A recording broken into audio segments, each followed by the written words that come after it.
വരുന്ന നിയമസഭാ തെരഞ്ഞെടുപ്പ് മുന്നണികളെ സംബന്ധിച്ച് അഭിമാന പ്രശ്നമാണ്. UDFനെ സംബന്ധിച്ച് അധികാരത്തിൽ കുറഞ്ഞതൊന്നും ഇനി ചിന്തിക്കാനാവില്ല. കേരളത്തിൽ മാത്രമല്ല, കേന്ദ്രത്തിലും ഭരണമില്ലാത്ത അവസ്ഥ. കേന്ദ്രത്തിൽ തുടർച്ചയായി 3-ാം തവണയാണ് BJP അധികാരത്തിലേറിയത്. സംസ്ഥാനത്ത് കഴിഞ്ഞ 9 വർഷമായി പ്രതിപക്ഷത്തിരിക്കുന്നു. ഇനി അങ്ങനെയൊരു സാഹചര്യം ഉണ്ടായാൽ BJP കോൺഗ്രസിനെ വെട്ടി ആധിപത്യം ഉറപ്പിച്ചെന്നിരിക്കും.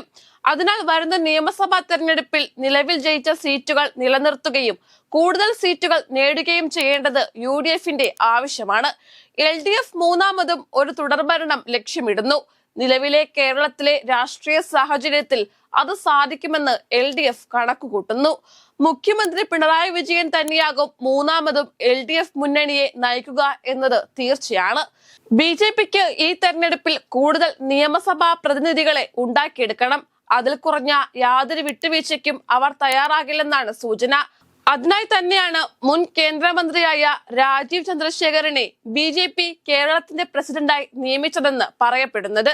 ഒരു ഗ്രൂപ്പിലും പെടാത്ത രാജീവ് ചന്ദ്രശേഖർ പ്രധാനമന്ത്രി മോദിയുടെയും കേന്ദ്ര ആഭ്യന്തരമന്ത്രി അമിത്ഷായുടെയും അടുത്ത ആളായിട്ടാണ് അറിയപ്പെടുന്നത്. കഴിഞ്ഞ നിയമസഭാ തെരഞ്ഞെടുപ്പിൽ LDFന് തുടർഭരണം കിട്ടിയെങ്കിലും കുണ്ടറ സീറ്റിൽ CPMന്റെ മുതിർന്ന നേതാവും മുൻ മന്ത്രിയുമായ J മേഴ്സിക്കുട്ടിയമ്മയുടെ തോൽവി അവർക്ക് വലിയ തിരിച്ചടിയായി.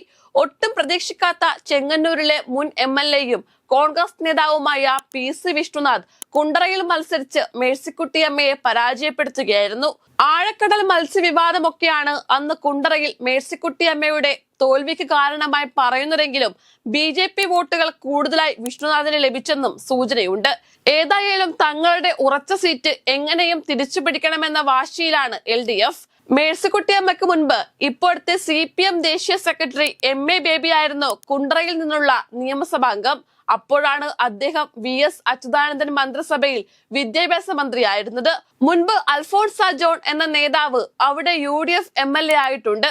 അതിനുശേഷം വർഷങ്ങൾ ഏറെ കഴിഞ്ഞാണ് PC വിഷ്ണുനാഥിലൂടെ കഴിഞ്ഞ തവണ UDF അവിടെ സീറ്റ് നിലനിർത്തുന്നത്.